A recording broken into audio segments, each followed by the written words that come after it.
Bretagne 5, l'invité de la matinale, avec la boulangerie-pâtisserie d'Élise des Anges à Pommerais. Et ce matin, notre invitée de la matinale, invitée politique, est Claire Desmarres-Poirier. Elle est tête de liste Bretagne d'avenir, liste qui rassemble, attention, j'ouvre la liste justement, Europe Écologie Les Verts, l'Union démocratique bretonne, ensemble sur nos territoires, Bretagne Écologie, Génération S, Nouvelle Donne et les radicaux de gauche. Je pense n'avoir oublié personne. Tout le monde est là. Tout le monde est là. Merci Claire Desmarres-Poirier d'être venue en studio ce matin. Bonjour. Merci beaucoup de m'accueillir. Alors, en ce moment, vous avez une vie tumultueuse parce qu'il y a beaucoup de choses qui se passent dans cet entre-deux tours des élections régionales. Élections régionales qui ne sont pas communes, il faut bien le noter cette année, avec cette alliance entre le président sortant Loïc Chenet-Girard et Daniel Cueff, donc Bretagne Ma Vie, liste écologiste et apolitique s'il en est, cette alliance qui a fait l'effet d'une bombe alors qu'on s'attendait quand même un petit peu plus à ce que Loïc Chenet-Girard vienne vous chercher. Enfin bon, il n'y a pas une surprise particulièrement extraordinaire à ça.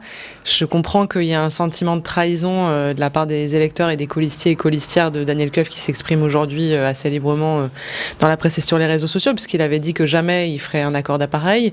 Et en l'occurrence, en plus, c'est un vrai accord politicien au sens où on ne sait pas tellement en termes de contenu pourquoi il a signé, mais on sait qu'il a signé pour 4 postes sans en informer les personnes qui étaient autour de lui. Donc je comprends effectivement que ça fâche un peu, et pour nous, c'est une déception, mais c'est pas une surprise énorme. Enfin, je veux dire, Loïc Chenet-Girard a clairement manqué de courage politique sur cette séquence. Il avait l'opportunité soit de constituer une majorité, j'ai envie de dire une majorité du monde d'avant, celle avec Thierry Burlot, celle de Jean-Yves Le Drian, en fait, hein, d'un espace du centre, centre droit, centre gauche, où il avait la possibilité de créer une alternative à gauche et écologiste avec nous, et Daniel Cueff d'ailleurs s'il le souhaitait, hein, c'était pas la question.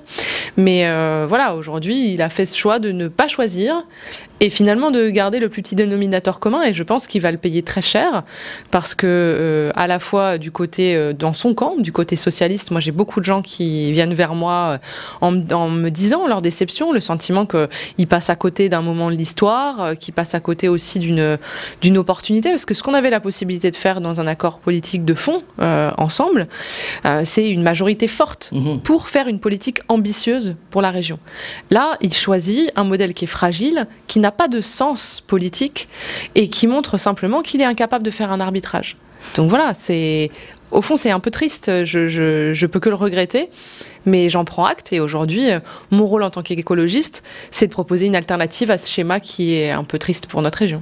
Alors, Claire Desmarres-Poirier, vous avez cité le nom de Jean-Yves Le Drian. Alors évidemment, quand on parle Bretagne, souvent on voit l'ombre de Jean-Yves Le Drian qui plane.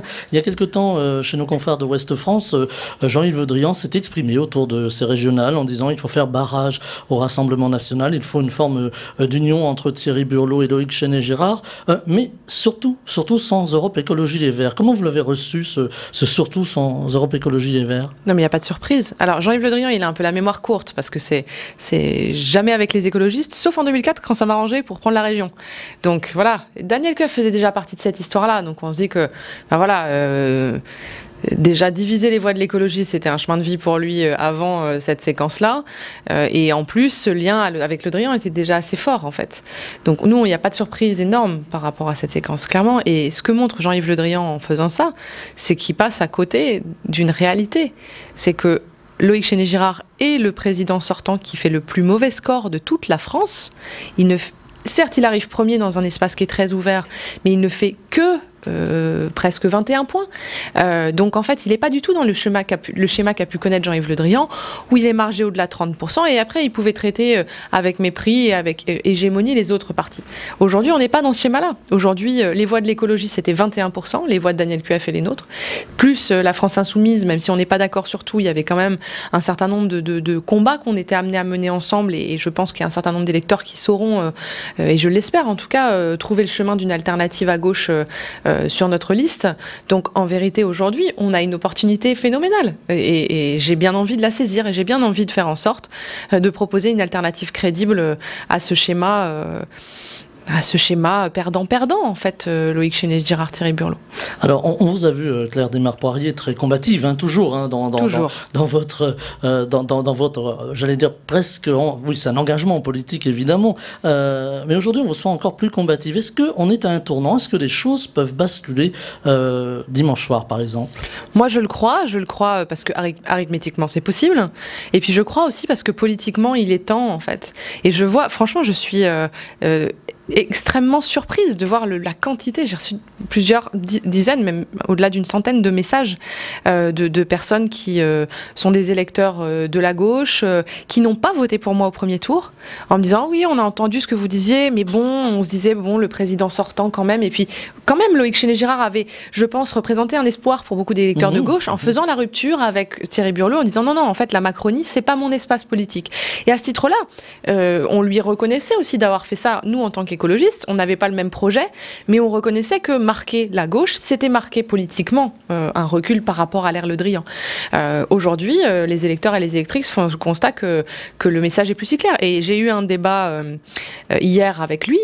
Il est clair et net qu'il n'a pas exclu de pouvoir prendre des marcheurs dans sa prochaine majorité. Donc il faut être honnête avec les électeurs et les électrices et leur dire que voter Chénez-Girard, c'est pas voter pour une alternative à gauche. Alors l'écologie, on en parle beaucoup aujourd'hui, plus peut-être en Bretagne qu'ailleurs avec la pollution que l'on connaît en Bretagne. On parle souvent des algues vertes, on parle également de la pollution de l'environnement avec les pesticides. Ce fut d'ailleurs une des grandes luttes de Daniel Coeuf. Et puis on en parle également à travers une enquête qui a été lancée par Splan, enquête qui a été réalisée par ce collectif breton de journalistes d'investigation autour de l'ammoniac. Ce n'est pas les dossiers qui manquent, Claire Desmarre-Poirier. Si demain vous êtes présidente de la région Bretagne, quel dossier vous allez, j'allais presque dire, empoigner dès votre arrivée? Alors, la question de la transition écologique, c'est une question transversale. Je l'ai dit, nous, ce qu'on veut, c'est faire voter avant tout et pour tout un pacte climat, un engagement qui dit qu'on va respecter pardon, je vais y arriver, qui va respecter le cadre du GIEC. C'est-à-dire, on a des objectifs aujourd'hui qui sont fixés pour réduire les émissions de CO2 de manière à limiter le changement climatique et à faire des politiques qui permettent de s'y adapter. Il faut que la première étape, c'est de se fixer ce cadre, déclarer l'urgence climatique en Bretagne et se dire maintenant, on doit agir partout, avec tous les moyens qui sont à notre disposition pour tenir cet objectif. Et clairement, il va falloir faire preuve de courage politique, parce que les enjeux qui sont face à nous sont énormes. Mais toute notre économie, l'agriculture, la pêche, l'agroalimentaire, repose sur un lien au sol, par exemple, très clairement. Et donc aujourd'hui, moi je vis dans un département, le Sud-Ille-et-Vilaine, on va être en restriction d'eau dans les semaines qui viennent. On est au mois de juin. Je veux dire, l'intégralité de notre modèle économique repose sur les conséquences éventuelles que le changement climatique pourrait impacter. Donc, clairement, il faut agir vite et il faut agir en profondeur. Donc moi, l'enjeu pour moi, c'est d'être à la hauteur de ces enjeux-là et de prendre les décisions qui s'imposent. Et clairement, aujourd'hui, on est la seule liste à proposer d'agir. Pas seulement, j'entends des discours, j'ai fait des débats. Dans tous ces débats, j'entends les autres partis politiques dire « oui, mais on continue comme avant, mais etc. » Mais on n'a plus 10 ans à perdre. Il faut une rupture, finalement. Mais bien sûr, et bien sûr que les Françaises et les Français, à l'échelle nationale, l'ont exprimé. Hein, c'est très fort. Et en Bretagne, plus encore. Parce que voilà, je parlais de l'agriculture, mais on a 2700 km de côte. Le changement climatique, on va le prendre de plein fouet, c'est certain. Donc il faut agir. Et puis moi, j'ai envie de proposer, pour les nouvelles générations, un message d'espoir pour notre territoire, l'envie de se dire oui, l'écologie, c'est l'avenir de la Bretagne, on peut en saisir des opportunités phénoménales, on peut être les leaders de l'économie de demain, mais pour ça, il faut s'en donner les moyens. Il faut s'en donner les moyens. Les jeunes viennent vers vous, les jeunes sont préoccupés, hein, vous disiez les générations de demain, mais ils sont déjà aujourd'hui préoccupés par l'écologie. Est-ce que là aussi ça peut faire basculer le camp d'écologie vers justement peut-être la région Bretagne? Je le crois, ça a toujours été un électorat qui a été déterminant pour les écologistes, donc je pense qu'effectivement les jeunes c'est important. On voit qu'ils ont peu voté la semaine dernière, mais je vois aussi qu'ils sont très nombreux à se mobiliser aujourd'hui sur les réseaux sociaux et qu'ils expriment en fait leur frustration et parfois un peu le sentiment sentiment de culpabilité de se dire mais j'aurais dû y aller la semaine dernière parce que je me rends compte que quand je laisse les autres, les parents aller voter, c'est pas toujours à la hauteur de ce que j'attends. Ben voilà, il faut y aller. Mais honnêtement, c'est un mouvement qui est transgénérationnel. C'est ce qui me rassure aujourd'hui. Je vois des parents, des grands-parents qui me disent mais j'ai envie que ça bouge, j'ai envie que ça change. On en a besoin. Notre région en a profondément besoin. Et je vois bien que ça va pas le faire si c'est pas vous qui prenez les choses en main. Donc moi je suis là pour ça. C'est vraiment une éthique de la sincérité dans l'engagement et une éthique de la responsabilité dans la manière de se saisir des politiques publiques. Alors on parlait de l'eau, vous parliez de l'eau à l'instant, on parle aussi des réfugiés climatiques qui arriveront d'ici quelques années. La Bretagne attire beaucoup déjà aujourd'hui. Va se poser ce problème de l'eau justement dans le Finistère. On estime que dans les 30-40 ans qui viennent, on aura un réel problème avec l'eau. Est-ce qu'il faut déjà travailler aujourd'hui sur ce dossier? Bien sûr. Est-ce que là, vous avez un plan, si j'ose dire? Globalement, il faut, pour toutes les conséquences qui sont liées au changement climatique, anticiper. Parce qu'une fois qu'on gère ou le risque ou la conséquence a posteriori, c'est la catastrophe. Typiquement, c'est ce qu'on vit aussi pour les pollutions avec les algues vertes. C'est-à-dire qu'une fois que les ressources sont rares et sont endommagées, on peut pas les reconstituer en claquant des doigts. Donc oui, il faut absolument préserver les ressources en eau. Donc ça veut dire limiter les pollutions, ça veut dire protéger impérativement les bassins versants, ça veut dire aussi éviter les gaspillages. Ça veut dire penser de la bonne manière au système de retraitement des eaux et ça veut dire aussi travailler avec les industriels qui ont besoin d'eau en quantité sur leurs ressources, sur la manière dont ils la captent, dont ils la traitent pour ne pas la polluer, etc. Et donc éco-concevoir leur process parce que on a des super brasseries en Bretagne par exemple. Pour faire de la bière, il faut de l'eau et il faut qu'elle soit bonne en plus. On va pas dire aux brasseurs, non, vous n'utilisez pas d'eau pour faire de la bière, mais par contre, dans leur process, on peut les accompagner pour réduire leurs besoins et pour répondre essentiellement. Donc voilà, l'enjeu, c'est à chaque niveau, dans chaque espace, essayer de trouver les solutions, d'accompagner les entreprises pour qu'elles réduisent leur impact, qu'elles réduisent leurs besoins et qu'elles se servent vraiment de ce qui, à la fin, va servir au consommateur final à manger, boire, ou consommer d'autres produits, puisqu'on a besoin d'eau aussi dans des process industriels qui ne sont pas alimentaires. Alors, Claire Desmarre-Poirier, il y a aussi cette rupture dont vous parlez qui fait peur finalement, parce qu'on a une agriculture aujourd'hui conventionnelle, on ne parle plus d'agriculture intensive, on va dire agriculture conventionnelle, qui a peur de cette rupture, qui a peur que demain on leur dise, ben voilà, vous n'avez plus le droit de faire l'agriculture comme on l'a fait, comme vos parents la pratiquiez. Comment vous allez arriver à accompagner les agriculteurs? L'agroalimentaire aussi, on a toute cette qui pourvoit beaucoup d'emplois. Comment arriver, sans faire peur, à cette rupture? Mais la réalité, c'est que c'est ce modèle aujourd'hui qui détruit l'emploi. On a perdu 300 000 emplois dans le monde agricole et agroalimentaire depuis 40 ans. Moi, j'en ai discuté avec un de mes voisins il n'y a pas longtemps, qui est un agriculteur qui est sur un modèle assez traditionnel et assez productiviste. Et il me dit, mais si tu es présidente de région, est-ce que je vais perdre ma ferme? Je dis, mais non, jamais de la vie. Par contre, si je ne suis pas présidente de région, c'est bien possible. Parce que le système dans lequel on est aujourd'hui, c'est un système de concentration, c'est un système où les gros mangent les petits, c'est un système où les coopératives ont la main sur tout, sur la génétique, sur l'aliment, sur le prix de vente. On est quand même on a un des rares métiers.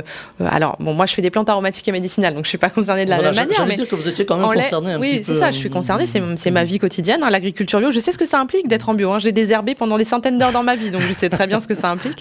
Mais ce que je veux dire, c'est qu'on a des schémas qui, aujourd'hui, sont vraiment à bout de souffle et qui fragilisent énormément le socle de l'agriculture familiale bretonne, qui est un trésor. Quand on le voit à l'échelle européenne, c'est très important. Là, on va détruire des emplois, on va concentrer des fermes, on va faire des outils qui sont intransmissibles, donc on perdra cette idée d'agriculture familiale où on peut se transmettre un outil de père en fils, parce que en fait quand il faut 2 millions pour acheter une ferme et qu'on en sort à peine un SMIC, clairement de plus en plus c'est impossible de transmettre. Donc ces schémas-là, il faut absolument les arrêter, parce que nous on veut de l'emploi, on veut des agriculteurs et des agricultrices qui sont fiers de leur métier, qui vivent de leur métier. Oui, ce que je voulais dire tout à l'heure, c'est le client qui fait la facture dans nos métiers. Et ça, c'est pas normal. On a le droit de vendre à perte. C'est pas normal. Nulle part ailleurs, c'est autorisé. Pourquoi c'est autorisé? Pourquoi on peut vendre du lait en dessous de son prix de revient, alors que dans aucun autre métier, c'est autorisé de le faire?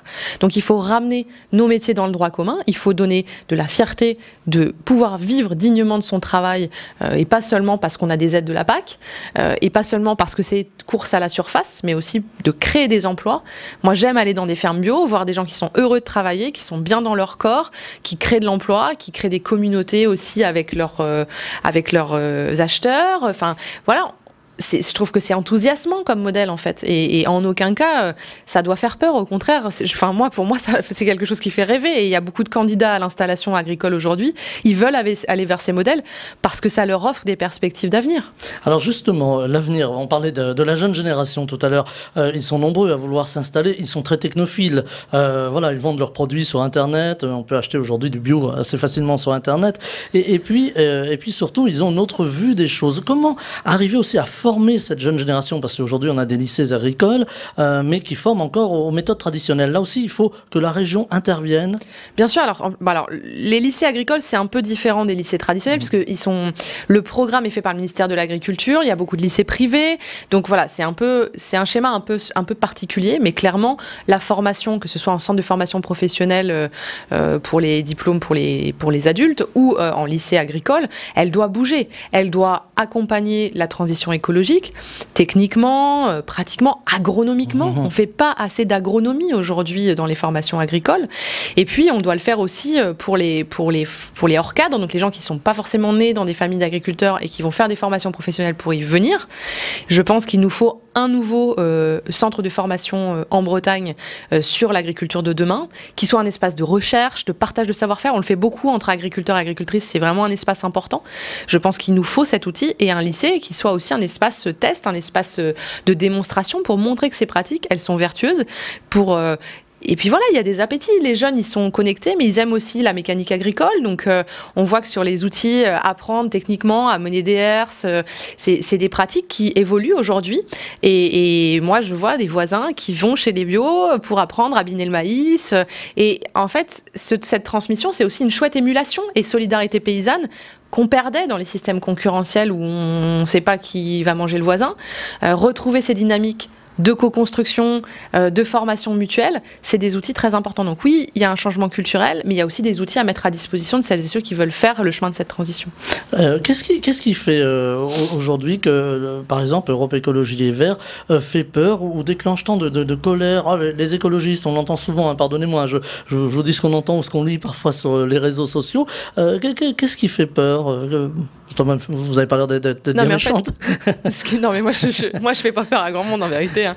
Ah si, vraisemblablement, avec Loïc Chéné-Girard, il n'était pas très à l'aise. Mais la réalité, c'est qu'il y a quelque chose de nouveau qui est en train d'advenir. Il y a une attente sociétale, elle est très forte. Et encore, en France, elle est moins forte et moins mature qu'elle ne peut l'être en Allemagne. Moi, j'étais représentante des Verts français au Parti Vert européen. Quand je vois ce qui se passe dans beaucoup de pays européens, c'est enthousiasmant. On va peut-être avoir une chancelière allemande qui va être écologiste. Donc, on est à l'aune de quelque chose de nouveau. Et c'est clair que pour le modèle d'avant, c'est un peu difficile. Il y a une peur finalement. Oui, et puis moi je le vois pendant la campagne, c'est greenwashing, greenbashing. C'est-à-dire qu'un jour tout le monde dit mais on est tous écolos, mais moi je suis écolo, mais moi aussi je suis écolo, mais même le Front National ils sont écolos maintenant, c'est extraordinaire. Sauf que 5 minutes après, Gilles Pénel me tape dessus en disant que les écolos c'est des dingos, tout ça. Enfin, je veux dire, la caricature, c'est celle qu'ils font d'eux-mêmes, parce que les gens aujourd'hui, ceux que je rencontre sur le terrain, ceux qui me voient, que ce soit des gens du monde de l'entreprise, que ce soit des agriculteurs ou des agricultrices, que ce soit des personnes du monde de la culture, ils voient que l'écologie c'est une option d'espoir simplement. Et je dois le dire, pendant cette campagne, nous n'avons parlé que des propositions que nous avons faites. On a débattu avec les autres partis de nos propositions, parce qu'ils n'en ont pas. Parce que simplement, ils n'en ont pas. On continue à faire comme avant, ou voilà. Quand ils me disent non, on veut pas de ça, je dis mais vous proposez quoi à la place ? Ils proposent rien. Donc en vérité, l'espace qui propose des choses nouvelles, qui les expérimente, qui les met à l'épreuve et qui fonctionne, et on le voit par exemple à Grenoble, Éric Piolle, qu'est-ce qui n'a pas été raconté sur lui quand il est devenu maire ? Ça a été très décrié, oui, tout à fait. Ça a été catastrophe. Évidemment, les réseaux sociaux avec les polémiques qui n'en finissent pas et tout ça, il a été réélu haut la main. Et le taux de satisfaction de ses habitants est extraordinaire. En fait, ce qu'on montre, et partout où on le fait, c'est que quand l'écologie est au pouvoir, quand elle est aux responsabilités, elle répond aux attentes, à la fois sur les politiques qui sont menées et sur la manière de mener les politiques, proche des gens, en écoute, en co-construction, et qu'en fait, ça marche. Ça marche. Est-ce qu'il faut faire encore plus, Claire Desmarres-Poirier, parce qu'on voit, alors vous citiez tout à l'heure Gilles Pénel, hein, qui parle des écolos bobos trottinettes. Pardonnez-moi, je reprends J'ai pas de trottinette et je vis à la campagne, donc je ne suis pas éligible en la matière. Voilà, disons que c'est le terme générique qu'il a employé. Et souvent on entend, on dit oui, mais tout le monde ne fera pas du vélo, tout le monde. Est-ce que justement il faut travailler aussi sur les mobilités, sur réconcilier ville et campagne, les territoires? Ah bah c'est mon combat intime. Enfin voilà, j'ai écrit un bouquin qui s'appelle Exode urbain, manifeste pour une ruralité positive. On en avait parlé sur cette antenne. Parce que sincèrement, je pense que un des avenirs de l'écologie pratique, c'est le rééquilibrage des territoires. On a un enjeu très fort là-dessus aujourd'hui.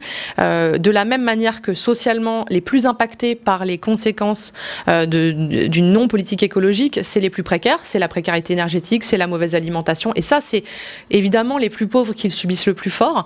Et ben c'est la même chose dans les territoires. C'est-à-dire que c'est les territoires les plus éloignés et les moins pourvus économiquement qui vont être les plus impactés par notamment l'impact du prix du carburant sur la vie quotidienne parce qu'il n'y a pas de service, la difficulté d'accès à des produits de qualité parce qu'on a moins de commerce, parce qu'on n'a pas forcément un maillage de territoire. Et donc en fait on a un enjeu très très fort là-dessus parce que pour moi la justice sociale, l'écologie, l'autonomie, c'est la même affaire.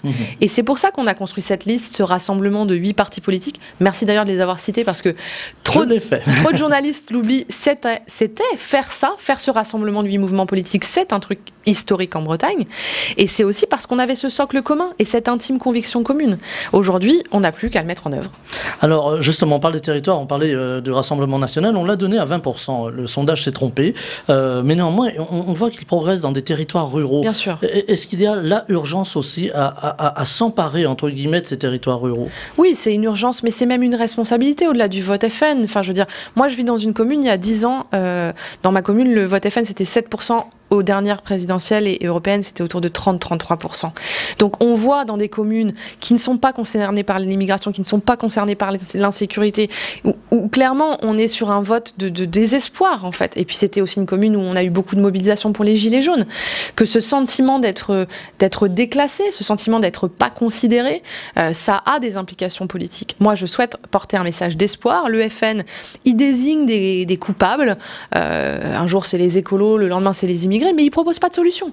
Notre rôle à nous, c'est de proposer des solutions et de les mettre en œuvre pour redonner un peu d'espoir, un peu d'envie de participer, parce que ce qui va de pair avec le vote FN, c'est aussi l'abstention qu'on a vu très fort ce week-end. Alors bien sûr, en Bretagne, le vote FN est moins élevé, et je ne peux que m'en réjouir, franchement. Mais par contre, pour l'abstention, on n'y est pas. Donc aujourd'hui, il faut ramener les gens aux urnes pour leur dire « Votez parce qu'il y a quelque chose de possible ». Et aussi, on va le faire ensemble. Ça, c'est quelque chose qui me paraît très important, parce qu'on a trop dit aux citoyennes et aux citoyens, donnez-nous les clés, puis on se débrouille. Ça, c'est pas une manière de faire de la politique qui mobilise. Il faut dire aux Bretonnes et aux Bretons, donnez-nous les clés, on va faire ensemble. Et vous allez voir, ces méthodes-là, c'est celles qui ramènent les gens aux urnes, parce qu'ils savent pourquoi ils y sont, ils savent ce qu'ils font, et parce que faire ensemble, c'est aussi une pratique politique qui est attendue aujourd'hui. Et je pense que c'était typiquement les outils de la Convention citoyenne sur le climat qui sont sortis du mouvement des Gilets jaunes, c'était une réponse intéressante. C'est dommage que Emmanuel Macron ait piétiné cet outil-là, parce que franchement, c'était plein d'espoir de se dire on sort d'un mouvement qui est un mouvement populaire très dur et où il y a eu beaucoup de violence, en particulier de violence policière. C'était quand même un moment particulier pour notre relation à l'État aussi. On en sort par un acte citoyen. Je trouve que c'est très grave que Emmanuel Macron ait choisi de piétiner ça. Symboliquement, c'est quelque chose de très grave, en fait, à mon sens. Il nous faut des conventions citoyennes, il nous faut des outils de participation. Il y a 20 ans, on parlait plutôt de démocratie participative, c'est-à-dire on saupoudre de temps en temps. Aujourd'hui, les écologistes défendent plutôt la démocratie continue. C'est-à-dire que oui, vous avez voté pour nous, mais non, on ne va pas attendre de vous présenter un bilan dans 6 ans pour en discuter, pour parler de la manière dont on fait.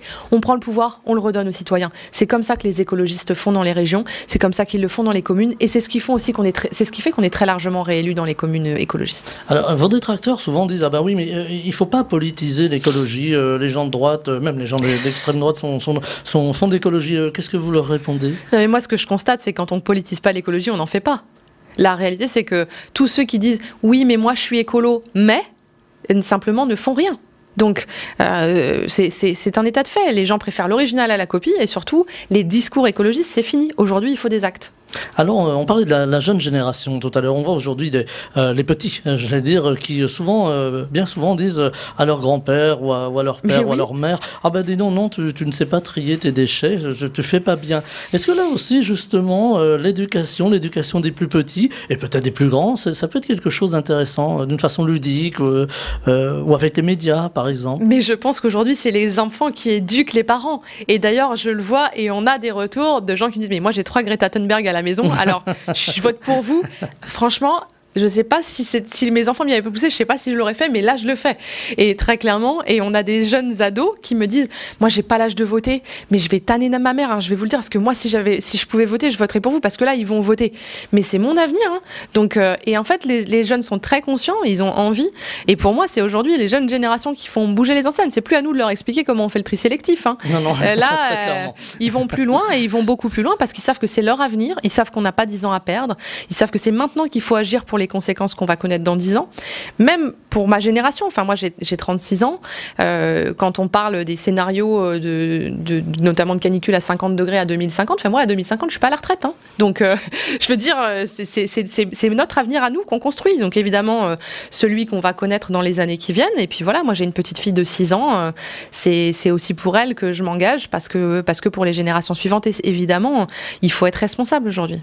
Alors, être responsable, mettre l'écologie en avant, est-ce que aujourd'hui, alors on voit ce paysage morcelé au niveau de la France, de la Bretagne aussi, au niveau politique. Je réitère un petit peu ma question du début. J'allais presque dire, sur un malentendu, est-ce que ça peut fonctionner? Bien sûr, mais j'y crois. Je vous le dis, il peut se passer aujourd'hui quelque chose d'historique en Bretagne et j'en ai l'intime conviction, je le constate sur le terrain.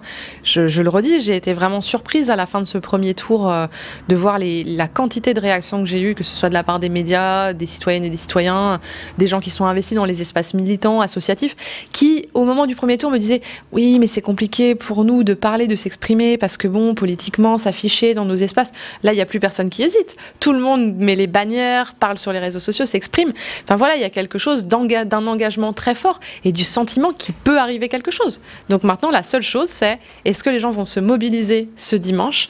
Je pense que oui, j'espère que oui. En tout cas, j'invite toutes celles et ceux qui m'entendent aujourd'hui et qui ont envie à se rendre aux urnes dimanche parce qu'on peut faire ensemble quelque chose d'historique et je serais très heureux de le fêter avec elles et eux. Eh bien, écoutez, le message est passé sur l'antenne de Bretagne 5. Claire Desmarres-Poirier, vous étiez notre invitée ce matin. Vous savez, je vais redire la liste. Hein. Vous étiez notre invitée politique dans la matinale. Alors, je rappelle que vous êtes tête de liste Bretagne d'Avenir, liste qui rassemble Europe Écologie Les Verts, l'Union démocratique bretonne, Ensemble sur nos territoires, Bretagne Écologie, Génération S, Nouvelle Donne et les radicaux de gauche. Et de nombreux citoyennes et citoyens non encartés qui ont fait le choix de faire le chemin avec nous.